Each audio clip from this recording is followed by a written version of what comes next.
days when everybody is talking about the same thing and we want to talk about it. It's one of those days. Everybody's talking about The Reckoning, the Diddy doc, Netflix, 50 Cent. I was riveted. There are many things that I agree with. There are some things that I learned. There are definitely things that I'm like, no, I don't buy that. There are things that I know aren't true, and we'll get into some of that. Let's And get there's into that. definitely things that I'm like, why didn't you talk about this? I mean, if this was meant to be 50's hit piece assassinating Diddy's image and character, well, he missed. And there's clear targets that he could have fired at that would have accomplished that more effectively. I feel like, I don't know if he missed, because the general consensus is from like the casual person is, damn, you know what I'm saying? He No, but this could have killed been worse. Tupac. That's the general. I know this could have been. It could have been way worse. It could have been crazy. It could have been crazy. But what I'm interested in, Toure, legendary journalist Toure, who was in the doc twice, one shown, one not shown. I'm interested in this one clip about how this was framing, because it's talking about what we're talking about. We know what he's accused of. We know all the negative things surrounding him, the things that he did, which we'll get into. We know how you guys feel about Diddy. But let's talk about a documentary and a hit piece and how things get put together, especially that one Biggie scene when they try to connect it to the death. Yeah, when they're talking about March 9th and driving into that. And again, we're talking about just the way that a documentary frames things and uses pieces to make a point. You see Big on his back doing an interview, wearing the red shirt, no glasses. So you see the eyes are going in different directions. And he's talking about his fear of getting shot. He's talking to me, right? We were at MTV News and he's talking to me. And I was talking about that because I had already interviewed him for the New York Times. And a big part of that was talking about, this is the first album, not the second album. I am afraid. I mean, obviously he was not alive when the second album came out, but like this was part of the first album rollout. And he's saying that he was afraid of the street.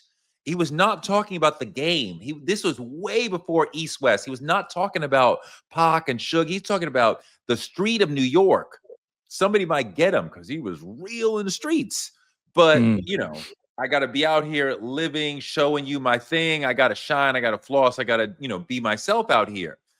But that's what he was talking about. But when you put that right next to March 9th, trying to build a case that he was nervous, Kirk Burroughs saying he didn't want to be in LA, and then something happened. This is the circumstantial evidence of like, oh, Puff put him there in a bad situation so that he would get shot. The interview did not happen then. It happened years earlier. What I know from that time, from my man Cheo Coker, was the last man to interview him days before this happened in LA. He very much wanted to be in LA. He was very happy. He chose to extend his stay in LA because he was having a great time. Because the weed was good, the sun was hot, the girlies were, he had specific problems. Like he went to the mall and people were, let's say, rude to him in a way that was unusual, right? On the radio, they were like talking shit about him in a way that was like way beyond the pale. So the town was showing like some fuck you energy, but Big was having a great time. So Kirk Burroughs' story that Big didn't want to be there does not at all fit with the reporting that I remember from that time. So the notion that Big was placed there against his will or sort of coerced to be there against his good wishes or his intuition or anything like no. That's the thing about documentaries. And if you're a writer, I feel like you understand that these things are written. And when you're a writer, even if you're getting information that are true, like Malcolm Gladwell, for instance, in writing Outliers, You take the Beatles, you take this, you come up with this 10,000 thing that you heard from somewhere else, and you make all these things connect to make this larger point that you want to make. And sometimes people don't get that. And no way we caping for this nigga, by the way. We're just saying we're recognizing this documentary film as what it is and how it's painting this picture and taking certain ideas and compiling them to kind of create this narrative of how he was a bad guy. I think we recognize that this nigga did foul shit. It's the way that this documentary is expressing it is interesting. What one of the things? Go ahead. No, I'm just saying, but go ahead. Some shit from the documentary that was the found footage, not found footage, but the footage that they bought off of the guy before he got arrested. Some of that shit to me, just the how he was acting, I'm like, nigga, you just look like a nigga lying. The let's call it the 6 day, 5 day, like, because that's what it was. It was 6 days and 5 days before the arrest. You saw that as evidence of guilty conscience and fear of what was going to be found out. Because I was like, this gets to authenticity. We are deep inside here, and like there's a bit of a shock value of like, oh my God, how does 50 have video of Diddy in private moments in hotels right before? But I'm like, does he actually say or do something that is so shocking that's like, oh my God, I can't believe you? Does he? No, like we said, it's a framing of the 6 day framing is really good because it helps you see that actual time period before he gets arrested and then paints him all the way since he was a kid why he's this bad guy his whole life, right? That's what it does. But the one thing I'm saying, like the one part just for me, when he was when he brings up Don, who was in Dirty Money with him, and you see him in right before he goes to jail, he brings up Don and goes, hey, yo, you remember Dawn? You remember Dawn? That girl Dawn, she's suing now too. Ain't that crazy? And I'm trying to say, it's like, I know that face. I know what the niggas lied about, like where he was when he was cheating on his girl. And he's like, you remember Crystal? She said that I was with her yesterday. Wasn't I with you that day? That's what he was giving. And I was like, nigga, damn. I was like, that don't look right. Yeah, the Diddy Dirty Money situation is a lot of mess in it because Kalani is in here saying, I needed him for like the favor of life, and I just needed 5K. And he said no. And he turned around 10 minutes later, say, I need a favor from you. And like, damn, like, you grimy. Like, what the fuck? The griminess meter on what is actually true and has evidence to support is bad enough.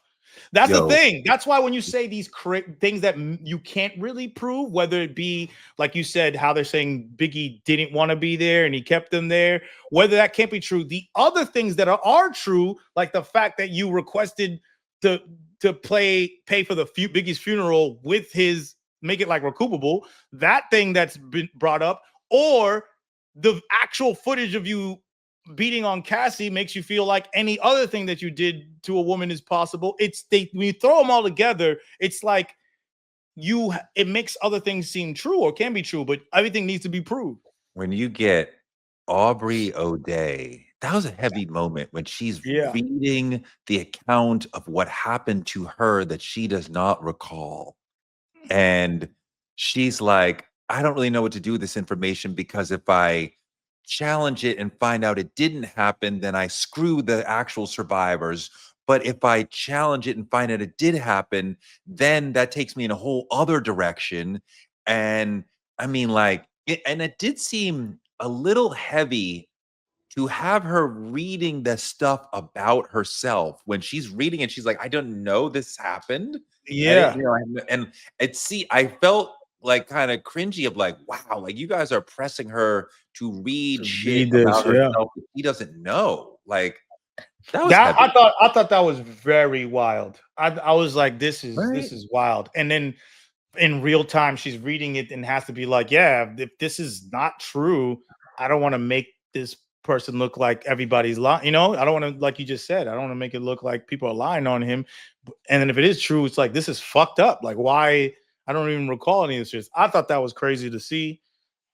And watching it at first, I didn't want to even truly watch this because I didn't like some of these documentaries, like when it's about assault and all that stuff. Like, you know what I'm saying? It's just heavy type of stuff. And it's like, I don't need, a lot of times I need that energy, but this wasn't so much that. It was more so about painting a picture of this man. You know what I'm saying? It was more about that than these assaults, which was kind of Does it interesting come and trying to through connect it all. to does it come through to you? Because I mean, like, I've known this world of Diddy-ness. I knew Andre Harrell very well. So, I mean, like I'm watching this, looking in the background, like, oh, there's Tracy. Oh, there's Norma. There's so and so. People I know from way back, whatever. Does Kirk Burroughs' inclusion in this, because in a large part, this is the Kirk Burroughs show, right? Yeah, completely. Does the gravity of him as somebody who was there at the very beginning of Bad Boy and was critical to does that weigh on you on the seriousness of what is being discussed and what we're learning here? Because having him be behind so many of these things is really powerful. Very, because you're talking about, wasn't he cool with him as a kid? Yeah, he knew him younger. He's there day one. Like, we're talking about like Bad they were Boy. 11 or something like that together. Yeah. And then this person is part of your company, had a stock stake in your company. So it's like that weighs so heavy. The thing is, like you said, this is still Hollywood, right? And it's still a business, and this is a documentary. So what I take in versus how I think everyone's perceiving this, I feel like is two different things, because I know that certain things can be true and certain things can't. And if someone has an agenda to try to make a larger point, they might just rack all these things up. But I think enough things are true where it doesn't matter anyways. That's my personal perspective. But so not about true or not true is what I'm trying to say. This is not about this being true or not true. It's more so about the gravity of this documentary. And I feel like everyone comes from this documentary and be like, fuck, this thing is a piece of shit. Like, and it feels like he's calculated, like a calculated monster. You know what I'm saying? Is what they're trying to make it seem as, like a calculated monster. I mean, how that works. I feel like the calculated monster is real. I also feel like I can and have made the case for that more effectively than this doc has. But we do. You do. No, but the reason why the doc. This is what I meant about. Let me cut you off real quick. The reason why the doc doesn't do things that may be underground that we could bring up and you'll bring up before is because Biggie and Tupac, that's such a big cultural moment. Jennifer Lopez, the shooting that happened with Jennifer Lopez, such a big cultural moment. What's happening with him now? Now you connect all those, people are remembering, like, wait a minute, this thing is tied to all these huge. If you're a millennial, you're like, throughout my whole life, this has all been happening, and these are some of the biggest moments in entertainment and most controversial moments in entertainment, and he's connected to them. And now if you make them all connected and then present him as a calculated monster, it holds more weight for people who are on the outside, the casual person that just knows P. Diddy as a celebrity. That's why they use that. No, I mean, I see that. I mean, that is accurate and can be told and explained far better than this doc actually does. I do find it powerful that they go back to the beginning. His mother is a very interesting sub character in all this. They clearly try to paint her as kind of wild, kind of they paint her. I'm not saying she is or is not, but the documentary wants us to think of her as either promiscuous or perhaps sexually liberated, right? So that they were having these like wild parties at the house where Puff would have been part of that and seen that. And even the moment where I believe he was with James Lipton and they're like, oh, my mom is here. And she's like, I used to dance in I don't know if she said dance. I used to be in the after hour spots. And he's clearly uncomfortable. And he's clearly like, okay, let's move on, mom. And like, if she was married to a big Harlem drug dealer, she was aware of the life. She's probably in life. I'm not saying she's dealing, but I'm saying that she's in the nightlife, right? She's not sitting at home and like, you know, doing laundry.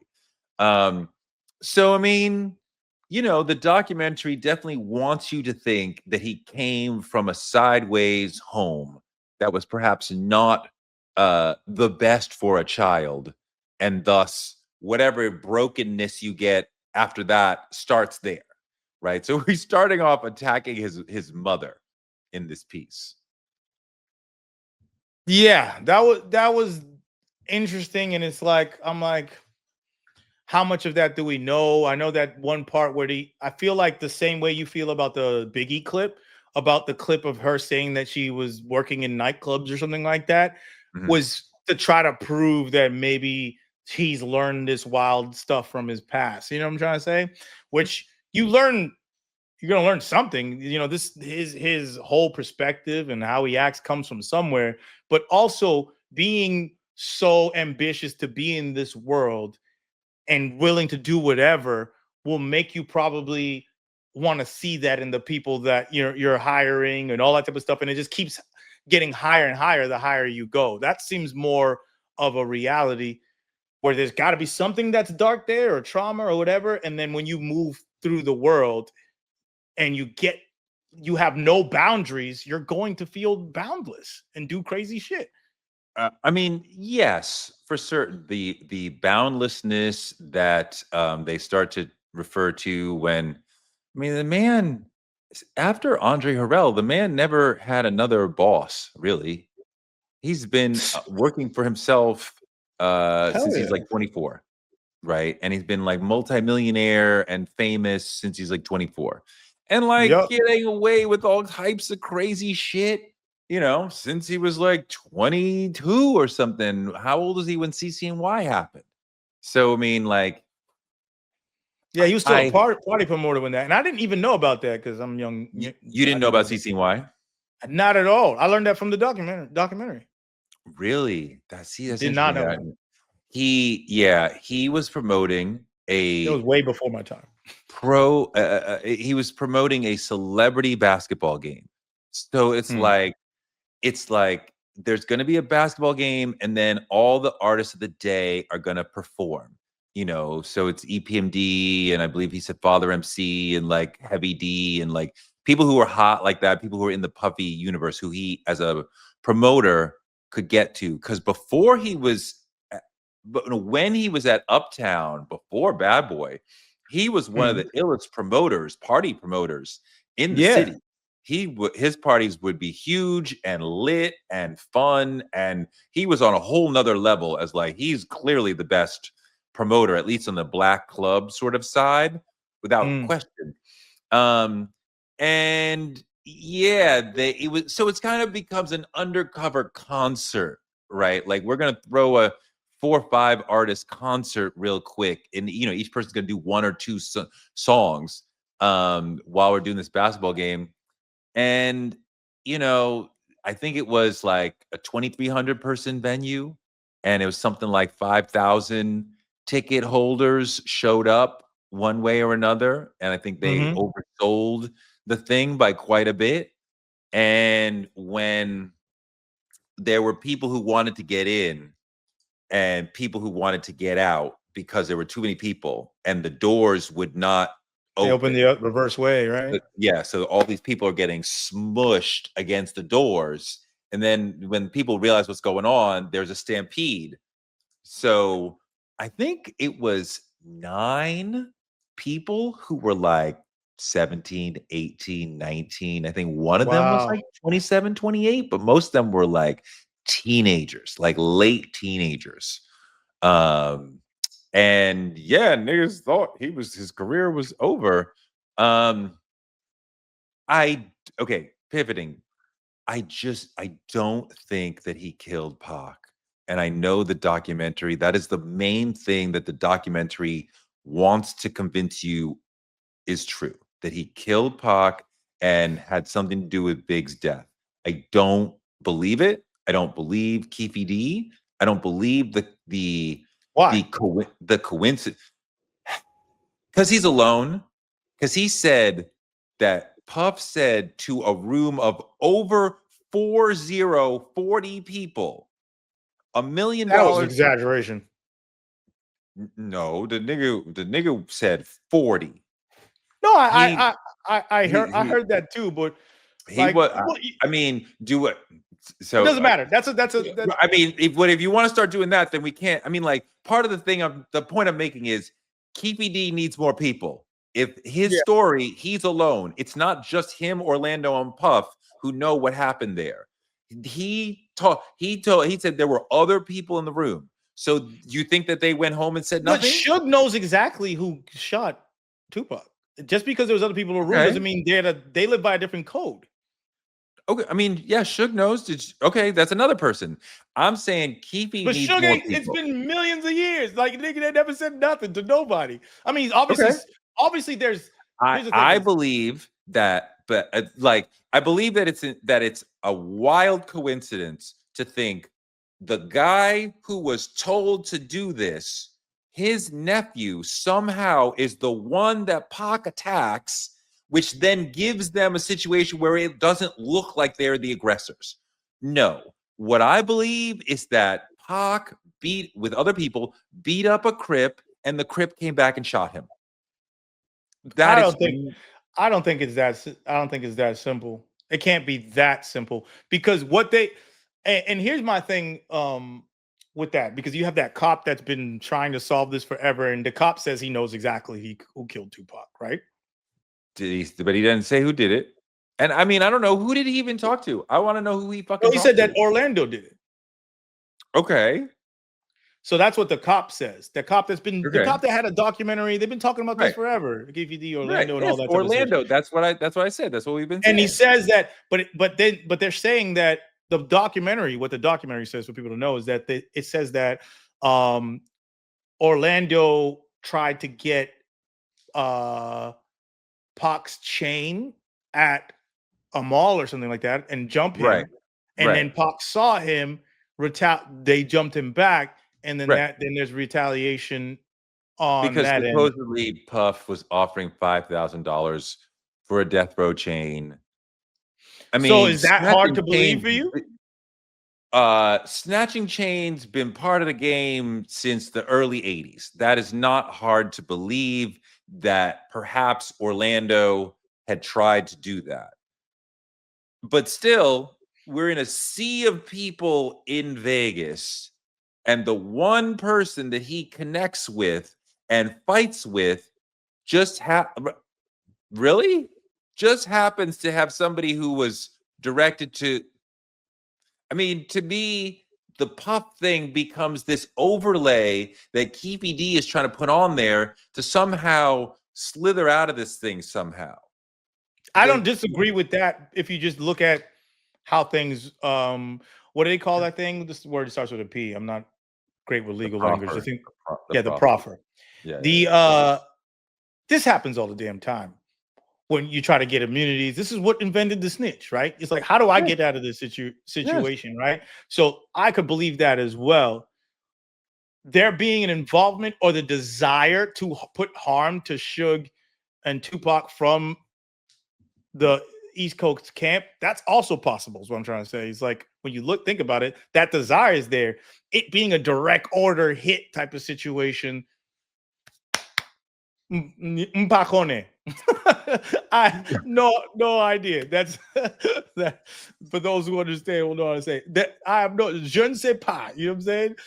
We don't know if it's a direct order, but the way the documentary puts it, and if you were just a regular person, you're like, this nigga killed him, because they set everything up like dominoes to make it look like this was a complete construction. But what I do think is interesting, I'm pretty sure a lot of rappers, as well as possibly 50 Cent, know a lot about that and do not communicate that outwardly. They have information and know the rumors that go around of how things were at that time. Like why Pac died, why Biggie died is a conversation and things that people known within the people that knew them for a long time. Because there's literally people who were there. Okay. So what are you saying? I think it's interesting that it hasn't come out in such a clear way yet, except for this documentary. When I say interesting, it's like if this documentary is true, and you're placing it this, does it line up with all the things that and rumors what people have been saying since 1996? I mean, I hold on. I think that this conversation around Puff and the conversation about Puff and Pac is not really earned. This is almost entirely one person talking. And I mean, they have Pac's cousin. Okay. I mean, I really don't know what his, I mean, I don't have a personal problem with the brother, but I don't know what his specific credibility in this situation really is. And then we have Keefy D with the proffer. I'm sorry, I don't see enough people to then have it be okay. So that proves that, and then we have some pig talking about, well, I learned this and that. Like, okay. Now we're believing the pigs. Okay. That's the dude that got. That's the cop though that got fired. I think for chasing this case for too long. Okay. I mean, I don't really. But I don't know. He's part of his own documentary. I mean, just there's not enough. The documentary does a bit of a bait and switch in that it spends a long time talking about the Puff Pac thing. Yeah, it does. Throwing all these little things up, and then there's not really an end that's like proving. And it's kind of like if you watch for a while, like we're talking about this, we're gonna, and then you don't. But you were so long on the train of we're going to show you X, you believe that we're going to get to X, but we never really got there. This does not really prove that he killed either of them. And it can't prove it. Yeah, it doesn't. You got to go a little bit further than this, right? And I'll be the first one to say Puff did many, many horrible things to many, many people. And I think the documentary is a bit of a miss if its attempt is to destroy Puff's image, because he talks about 2 murders that he probably didn't do and leaves out a murder that he very well may have done. That would have been much more devastating. We should be talking about the Kim Porter situation. That would be much more devastating. And there's a lot of meat on the bone as far as way people. Why you didn't know? You didn't hear this? I mean, you keep talking. I'm just saying that with when we talk about Puff, the Keefy D situation comes up. To me, that's a conspiracy theory. But the Kim Porter situation and what really happened there, I don't know. But there is smoke there. It is suspicious that otherwise healthy person of 47 years old would die of pneumonia at that time in her life. The documentary says Kim dumped him and then she disappears as a character. I mean, you think it should have gone further into that, but if there's no evidence, is that because even though you don't believe the Keefy D evidence from the proffer, it's still there to connect it to. It's something that he said. If they don't have anything, I know I got it. But I'm saying it's still there, but they don't have anything about Kim. I mean, I don't know what they have about Kim. I don't know what there is. There may not be some inmate speaking about what did or didn't happen, but we're gonna do a documentary. If we can get some people to come sit in and say, I mean, look, I'll be sure will tell you that he thinks Kim was killed. Right. So you had him sitting in the chair. Did you not ask him about Kim and the end of her life? Maybe sure they kept it out. I'm sure they did and just chose to not go down that road and Al is a much better spokesperson for that perspective than Keefe D is for the Pac murder fucking conspiracy theory. So I'm just saying, if the goal was we're going to destroy this nigga's image. You don't think it achieved that with the masses though? The nigga's image was already destroyed. But if you talk about, we think that he killed his wife, who's the mother of multiple of his children, not some nigga who was also trying to kill him, his best friend, but he wasn't really his best friend. He lied about that. And the other big thing that they left out, for a very long time, people have been talking about he's gay. Now, I don't believe that he's gay, but I do believe that it is quite clear that he is very much open to sex with men. I'm not going to get into it with you on whether or not that's gay or not, because I don't know. That's not gay up is to a me culture to and sex is an action, right? And yeah. I don't get into the theory, but if you're not representing like I am gay, then you're not part of gay culture. But you can still have sex with men, and that's what you like. I believe that he is not gay, but likes sex with men, also likes raping men, but that's a different conversation. But, we've been talking about that for decades around him, right? There's a lot of whispers and rumors around that. There's a lot of discussion from Freddie P, among others, about he tried to pull in boys, not girls, but boys, and get them locked into the bad boy system and then see who's willing to give up the butt. You're willing to give up the butt? Okay, let's go.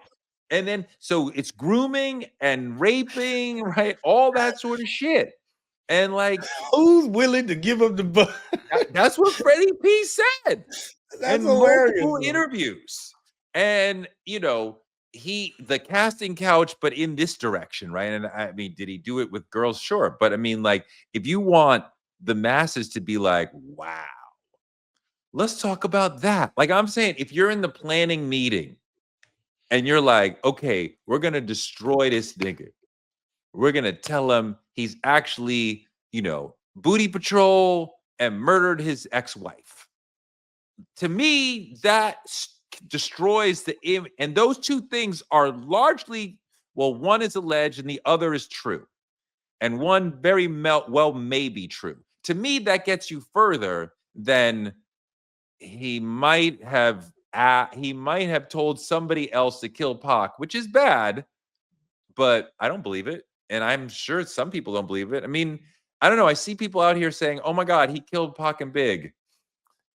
I don't believe he did, guys. And I don't believe this documentary clinches that at all. I can see, obviously I can see your point. But as a documentary and as a casual, you watch this and you leave this. Like I'm talking about like my mom, I'm talking about auntie, I'm talking about random white dude in Ohio. They're like, damn, this nigga P. Diddy killed Pac and Biggie. That's just how they're gonna think about this now. Because this documentary is that simple, it's so accessible, it's #1 in like 30 countries. That's what people are getting it, because people just take what's given to them, right? So that's what people are going to get from this. And those names are so huge and that moment is so big that it's easy to attach it. And that's what I think the masses feel about it. Me per se, my 100% with everything is always, I don't know. I know what I know that I ain't trying to be around that shit. I don't want to talk about any of that shit. I ain't trying to be around that shit. Did you I know not? What the bad energy is. Did you not know about the Steve Stout incident? That I knew about. That reminded me also about the Pac incident too. With what was it, with Menace to Society or the director? But where Pac beat up the Hughes brother. Yeah. So I knew about that, the Steve Stout one. I actually was told that story. Yeah, that one I knew about. I didn't know about the basketball one. Obviously knew about the J-Lo story, but when you think about it too, what the documentary is doing, it's like these are all violent or sensationalize violent or horrific events, and somehow this guy has been connected to all of them, or he was around for all of them. And that's what this documentary does, is just say like, hey, you remember when this thing happened and people died? You know, Diddy was there, right? You remember this thing and that lady got shot? You know, Diddy was there, right? Remember Tupac and Biggie? Diddy had a problem with Tupac and Biggie. That's what it kind of does. I mean, look, you know, whether that's true or not, that's a different question. But I'm saying the doc definitely connects, makes you, reminds you that, oh, this guy was there in all these moments. That's I mean, you know, he's reckless in CCNY. He invites too many people. There's too little security. Was he trying to hurt people? No, he's trying to make a bunch of money, right? He thought he could hustle his way into a bunch of money. He fucked up. Club New York, reckless. He fired the gun. Okay? He fucking hit, he did. He fucking hit that girl in the face. But then he got Shine to fucking eat it. And so Shine had to go away. So, like, yes. What was the other one? Steve Stout. He said, I'm gonna go beat up Steve Stout, and he beats up Steve Stout, right? With the help of his goons, bodyguards, whatever the fuck. So now there's a lot, I mean, there's a lot of impulse control, spur of the moment. There's two incidents there of spur of the moment violence, right? You see that also at, you know about the UCLA story? What's that? His son Justin was a wide receiver, I believe, at UCLA, and there was an I forget why Puff was there, but he was like at UCLA watching a practice or something. The coach had told him what he needed to tell him as a coach, and Puff didn't appreciate it. And there's a confrontation in the not the head coach, but in the coach's office, where Puff had sort of bullied him and menaced him with, I believe it was a kettlebell, and was arrested for that. I was a little surprised that wasn't brought up, because that is surely mortifying to him, that he got arrested at his son's college, right? That's like crazy. That would be horrifying. But again, moment of violence. And, you know, yes, did he beat up Kim? Yes. Did he beat up Cassie? We saw it. Right. So I mean, like the beat up, did he beat up question for me is like, after seeing the Cassie video, it's just like, come on now. Like the Cassie video is not like a video too of like somebody having, I remember seeing a video, I made a mistake or misjudged, I have trauma issues. No, you beat her like she was an animal, like it was a like you owned this thing. And then she sat, one of the things in the video, this is horrific, is like he kicks her and she sits there and holds the part where he kicks her like, I need to play dead or it'll get worse. That's just horrific. Just play dead. Play dead. Just play dead. I gotta wait. I mean, I'm used to this. I just wait till it's over. Yeah. Because that's, I just have to wait till it's over. She does wait till it's over in this, because finally he takes the shit and she goes the other way. Yeah. So I don't need to hear. So when I hear people be like some free Diddy shit and all that type of stuff, I don't hear none of that fucking shit. I seen that shit. I don't give a fuck. I don't give a fuck what's true or not. I know what is true. That shit's not AI, right? Make sure that shit ain't AI. That shit ain't AI. Fuck that nigga. There's nothing to talk about. I just want to broaden it for a little bit for people, because, you know, people are like, where's Farnsworth Bentley? Stipulated. I was like, where's Groovy Lou? We see Groovy Lou hanging out next to Puff 6 and 5 days before the shit goes down. Where's Loon? Where's G-Dep? Where's Little Kim? There's a lot of there's a lot of people, you know, we would have liked to see Shine speak, although Shine has told his story. Mace has still yet to tell his story. Which is kind of interesting. I would have thought that maybe they would finally be able to get him to come and talk. He's still not saying shit. Jada That's my point about the people that know and are from that time period, who know like everything. They're from a different place in a different time period where they're not trying to talk, and it doesn't make sense for them to talk too. Well, perhaps. I mean, most of them are not, but some of them are here and there. I mean, I think that there's a whole wealth of people who we've been expecting to hear from. I could also start throwing out names that y'all would not know, that, you know, people who knew Bad Boy folks from back, and not even from back then, but like from the later era when Puff was the #1 star on the label and shit was going haywire increasingly, and when it was really the Ciroc era and not really the Bad Boy era, and he's doing crazy shit. There's people who I'm like, I know you know shit, I know you know shit, I know you, and like, I don't know. There's a lot of other people who have yet to talk. And We I don't do think they're going to. That's we the do see, just to tick off some of the other extraneous boxes, that yet again we have see, again, I hate to be in the position of saying yes, Puff is bad, but not as bad as that. But like, okay, Jaguar Wright, again, we've had a forensic look into Puff's life. There's nothing like what you talked about. There's no eyes wide shut, wild white parties that where there's like 100 people doing wild shit that you are walking chicks out of the freak offs. That nobody has that. Not even 50 Cent, who's trying to hurt him. So what the fuck? Like there's no visuals, like all the tapes that they said they had aren't of that. Where's the tapes? I can't believe they couldn't get a video of a freak off of all the shit they probably wanted. They're like, we want that. Couldn't get that, but they got a guy who was in there with them. But after I watched the trial, I'm like, did I learn anything from that guy, from the freak off guy? Not really. Yeah. He beat up. They made it some eyes wide shut shit, like you said before, and we were like, "Oh my god, this is some Epstein Island shit that's happening," or whatever like that. And then the trial happens, and it feels like, "Oh, this is a freaky ass nigga that's really just an abuser, financial abuser. He's violent. He's also tried violent to the point of like some things could be attempted, like even murdered. Some of the violent things that they even said that he did. It's just that you can't prove that shit or get that nigga later on, right? Because they did say that he was violent and he was had all these freak offs and sexual things, but it wasn't to the crime of racketeering and all that, which is what was in the court. So but what people also like to say, to tick all boxes, people like to talk about the Ciroc deal, right?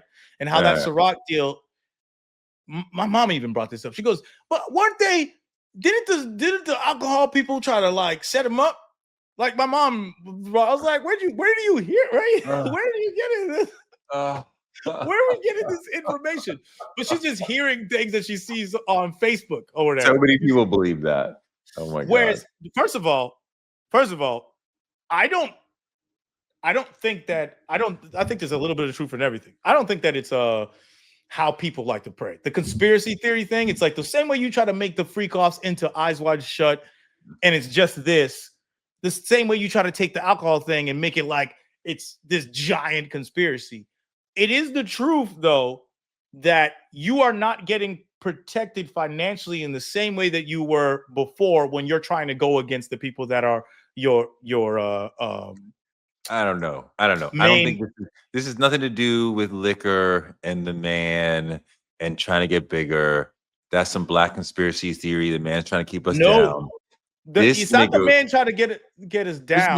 This nigga is a sex addict who has been and later in life drug addict who had nobody stopping him in terms of being able to do whatever he wanted.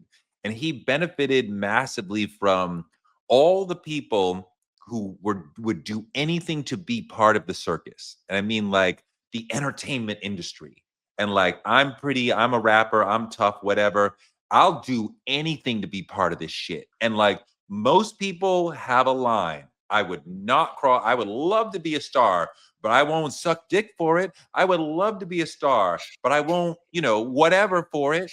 But there are people who are like, I would do that for that.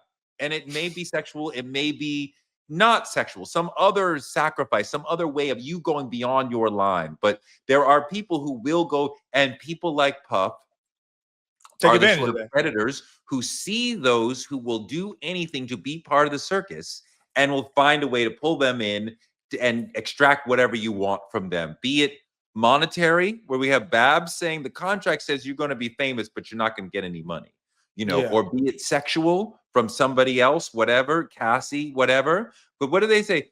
Bitch, your job is to have these freak offs. That's what he says, right? She says in the freak off, I have work tomorrow. And Puff's like, this is your work, right? So, I mean, like, he understands how to create that power dynamic where you need him for everything and then squish you with that. And I think that's what's really going on. People also enable that behavior too, and they become implicit, I feel like, in that too, because there are enablers. And when I'm talking about that video that they paid for to hide, the Cassie video, that was paid for and supposedly hidden, then found. Why was it found and who found it? I mean, so if Puff paid, I forget how much it was. I think it was 100 for that video. 50. They said 50. Was it 50? Either 50 or 100. I remember in the trial they were like, he was supposed to pay a certain amount, and then he just came with more and gave them more because he was like, I'm gonna bribe you and you also. Okay, so then he would have taken that and probably taken it back to his house, right? And then I don't think they said they found that in the house. Who's they? Who found? Do you want me to tell you what happened? I'm telling you what happened. Yeah, go ahead. What happened? So when Puff takes possession of that after paying $50,000 to $100,000, he takes it back to his house. And at some point after that, the government raided his homes in LA and Miami. After that, but before the indictment, that tape was released by CNN. I worked at CNN. They don't do outreach. They don't do reporting. They don't have the time and energy to be like newspapers used to be like going out and finding news. CNN don't do that. Yeah. So who do you think gave it to them? That's what I'm asking you. You know. I just told you. You talking about the government? Yes, the government gave it to CNN. That's what I'm trying to say. But why is the government going there? What? Why is the government going after Puff? If this is a case, the government was aware that there was significant sexual crimes, and they believed they could make a RICO case. But then they lose the case. Well, okay, that gets into many other things, but like, yes, they lost the case. Who alarmed the government? Okay. So Lil Rod is the one who really alarmed the government. Cassie puts up a lot of smoke. You know what I mean? Like, because she filed the lawsuit, he doesn't address it. It's A1 of the New York Times. Like, Cassie alleges, blah, blah, blah, blah, blah, blah, blah, blah. And Diddy settles within 24 hours. But already the news is out there. It's my suspicion that somebody at the FBI was like, Jimmy, can you look into this? Because, like, what the fuck? There's like 5 federal crimes in the first fucking paragraph here. But what I know to be true is that Little Rod was getting raped, among other things. And we can go into depth on that situation because I talked to him a lot about what happened. And when he got to the end of his rope, he calls a lawyer, and the lawyer walks him into the Southern District of New York. And they thought it was going to be a short conversation, and it's a 3-day-long conversation about Puff did this. And that was what led them to go, oh, wow, there's a RICO here. Because Rod isn't just, he did X to me. He's saying, that's his man, Fahim, who's wearing the sash thing, right? The black guy with the hat. And that's his head of security. So he makes problems disappear. And Christina does that on the executive side. When Rod says, he molested me, whatever, Christina makes it go away. So she's doing it the nice executive way, and Fahim is doing it the tougher way. And if you're in that world, if somebody needs to disappear, Fahim is the one who does it. So this is starting to look like, oh, we have a figurehead, and then we have other people who are protecting him in the commission of crimes against Cassie, against Mia, against other people. So that's the structure that the government sees, and that is a notion that really first comes from Little Rod. And then the Cassie stuff makes it like, oh, like, well, this is a case. And now they start to build around what the two of them said. That's just interesting on that for me. Like, there's something there, and I hear you're saying, this is how you frame it. This is how they frame all these things, right? Look at all these witnesses and all these people saying this thing about this person. Let's look into that. This is FBI. Let's look into that. This looks like he's, like you said, he's using his organization to be able to do all these things. So let's get a warrant, pursue him, and all that type of stuff. The construction of all those witnesses and that plan happens for a reason. That's the thing that I think gets mulled over. The amount of witnesses, how you're collecting them, and why you're collecting them, that happens for a reason at a time, and where it is being pushed by somebody. That's a reality. I guess. I mean, I don't know. I mean, I don't know. I can't speak to why they decided to go. It's just so simple. It's just, to me, it's just so simple. The idea of like, oh, look at all these witnesses saying this one thing about this person. Let's pursue Little Rod is an important figure who is sort of one of the stars of the last episode, because he explained a system where, which I think is the worst episode, by the way.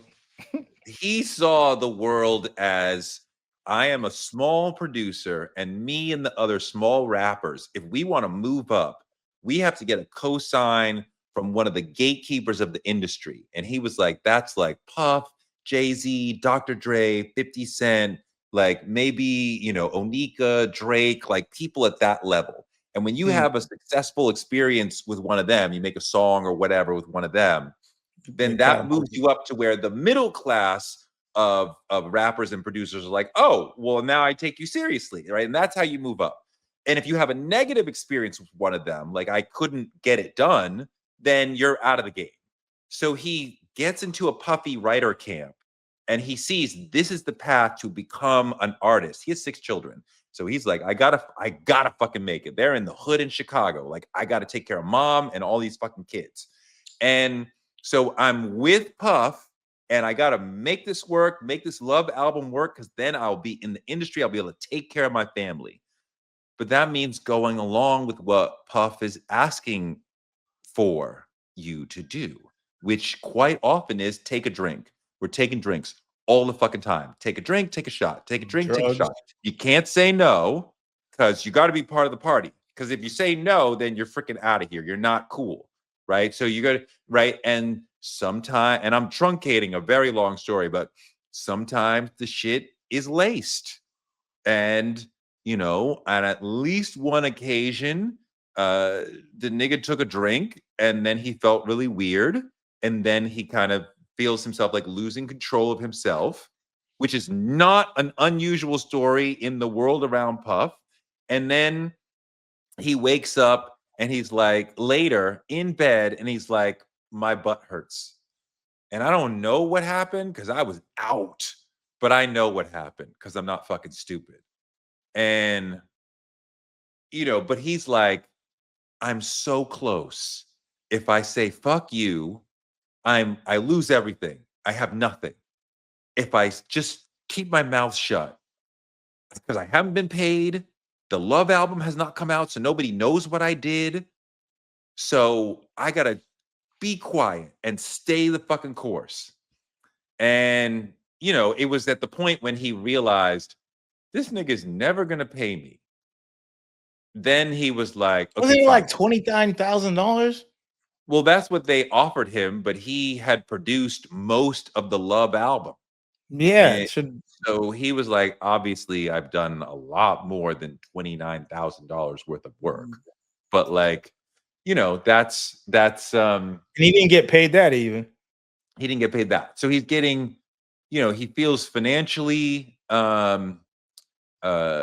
abused. He feels physically abused because, there's other situations where they're trying to get women to jump on him. Now, he doesn't have a wife or a girlfriend, so there's no reason why he can't do it, but he doesn't necessarily like her. So he's kind of like, I don't need you to jump all over me. I'm good. But he's like, oh, you have hidden cameras. So you're just trying to catch me on camera doing some shit. So then I'll be like, I have to do whatever you say because I don't want that video to come out, whatever. So, I mean, there's similar to Cassie, there's all these ways that he feels trapped. And thus he's putting up with it until he's like, I'm not putting up with this shit anymore. I'm going to fucking speak out because this is bullshit.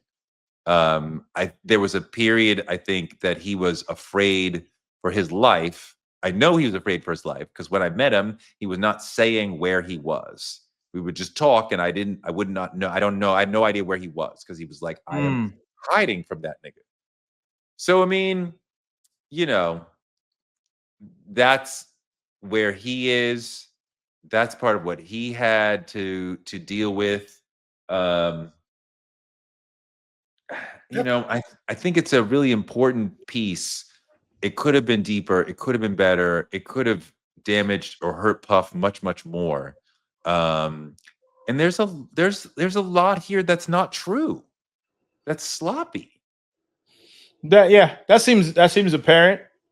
And I think, as far as like you said, I feel like the damage is done, and this is kind of even more nails, into the coffin type shit. But I do agree with you that it's like, if you know how things are written and stuff like that, this is a story. This is just a story that they created through this with some factual events and evidence of certain things. But the one thing I want to say is, it's wild as fuck that you were there for a lot of that shit. Like, that shit's crazy. Oh, this has been, one of the stories of my life. I mean, I remember this nigga at Uptown, and it was like, he was the only A&R I could have named out of the whole industry. And some of them I knew, but I still was like, what label are you at? But we knew him. I was friends with Andre, but Uptown was hot. And he was, what he did with Jodeci and then Mary was like, what the fuck? Like, that was awesome. Like, that the guy he did that again? Like, oh shit. And I do remember talking to somebody in the industry about, yo, did you hear that Puffy went to Clive Davis and asked for a label? And that was the funniest thing we'd ever heard. Like, what an idiot, an A&R man thinking he's going to get a label. Like, what the fuck? And then he got the label. And like, more than anybody else in his generation, he has been the guy we had to keep talking about and keep coming back to for the cultural success, for the violence, for, more cultural success, more violence. He's in the news in a good way, in a crazy way, in a bad way, whatever. And just, it has morphed into one of the wildest stories of the entire hip hop era.